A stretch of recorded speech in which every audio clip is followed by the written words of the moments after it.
ইয়াৰ চুক্তি 2020 27 জানুৱাৰীত যি চুক্তি সম্পাদন হৈছিল এই চুক্তিৰ 3.1 দফা মতে অল্টাৰেশ্যন অফ বাউণ্ডাৰী অফ BTAD যোনটো লিখা আছিল সেই যি বাউণ্ডাৰী যি মানে যি নিৰ্ধাৰণ যি কমিটি সেই কমিটিৰ চেয়াৰমেন হিচাপে যোৱা 2020 ছেপ্টেম্বৰ মাহত PP বাৰ্মা কমিটি গঠন কৰি দিয়া হৈছিল এই কমিশ্যনক আৰু এই কমিশ্যনে যোৱা এক বছৰ ধৰি বিটিআৰ চুক্তিৰ যি বাউণ্ডাৰী যি নিৰ্ধাৰণ কমিটিৰ যি কাম কাজ আছে বিভিন্ন অঞ্চলত গৈ পেলাই ৰাইজৰ পৰা আবেদন লোৱা বা বিভিন্ন তেওঁলোকক হিয়াৰিং কৰা আৰু এটা পূৰ্ণাংগ পৰ্যায়ত এটা প্ৰতিবেদন দাখিল কৰি পেলাই এই চুক্তিৰ যি দফা এই ৰূপায়ণৰ কাৰণে তেওঁ কাম কৰি আছিল আৰু ৰাইজৰ আশা আকাংক্ষা ৰাইজৰ যিখিনি অভাৱ অভিযোগ ৰাইজৰ যিখিনি তেওঁলোকে মানে বিচৰা ধৰণে সকলো কাম সুচাৰুৰূপে তেওঁ কৰি আছিল নিখিল বড়ো ছাত্ৰ সন্থাৰ লগত মাজে মাজে তেওঁ আলোচনাত মিলিত হৈছিল বা আমাৰ অসম চৰকাৰ আৰু বিটিআৰ চৰকাৰৰ লগতো তেওঁ মিলিত হৈছে যাতে এই বাউণ্ডাৰী কমিশ্যনৰ কাম যি এটা সেন্টিমেন্টাল বিষয় সেইটো মানে সুচাৰুৰূপে সম্পন্ন কৰা যায় আৰু প্ৰতিবেদন দিয়াৰ মানে শেষ মুহূৰ্তত সকলো ৰিকমেণ্ডেশ্যন তেওঁ প্ৰিপেয়াৰ কৰি পেলাই এটা শেষ পৰ্যায়ত মানে উপনীত হৈছিল মানে এইটো দিবলৈহে বাকী আছিল আমাৰ যোনটো মানে তথ্য তো তেনে এটা পৰ্যায়ত অকাল যি তেওঁৰ বিয়োগ সেইটো আমাক মানে অন্তৰত মানে চুই গৈছে বা আমাক অন্তৰখন আঘাত পাইছে আৰু মই আজি সেই সময়ত PP বাৰ্মা ডাঙৰীয়াৰ যি স্বৰ্গবাসী আত্মালৈ ঈশ্বৰৰ ওচৰত মই প্ৰাৰ্থনা জনাইছোঁ যে তেওঁৰ আত্মা যাতে শান্তিকে থাকিব পাৰে ভগৱানৰ ওচৰত এইটো মই প্ৰাৰ্থনা জনাইছোঁ আৰু আনপিনেদি তেওঁৰ যি অকাল যি মৃত্যু সেইটো স্মৰণত আজি নিখিল বড়ো ছাত্ৰ সন্থাই আমি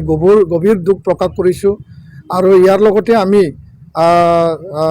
আসাম ট্ৰাইবেল ৰিচাৰ্চ ইনষ্টিটিউট যি মানে আছে গুৱাহাটীৰ খানাপাৰাস্থিত তাতে কমিশ্যনৰ যি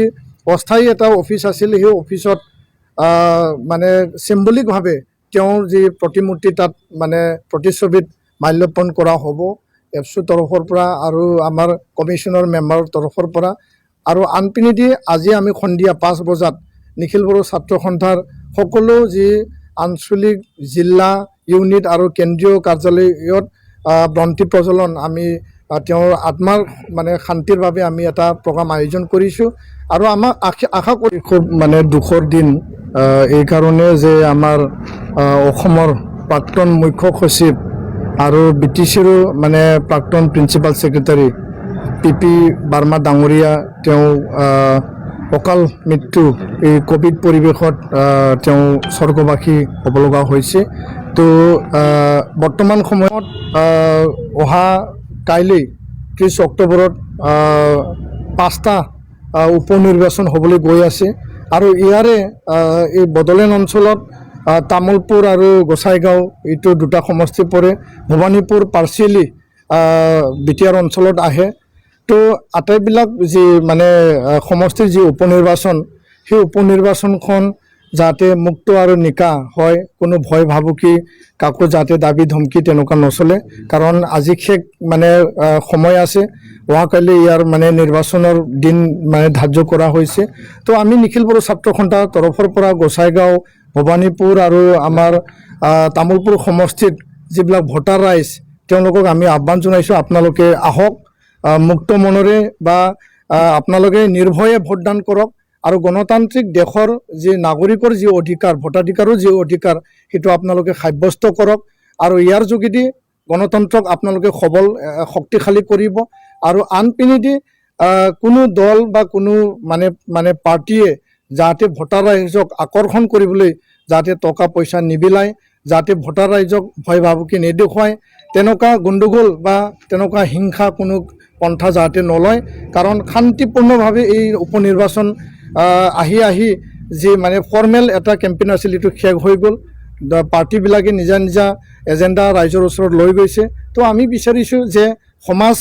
সদায় একত্ৰিত হৈ থাকক সমাজ সদায় শান্তি হৈ থাকক নিৰ্বাচনৰ নামত হিংসা নিৰ্বাচনৰ নামত ভয় ভাবুকি বা টকা পইচা বিলোৱা বা বিতৰণ কৰা এইবিলাক কাণ্ড যাতে নহয় তাৰ কাৰণে আমি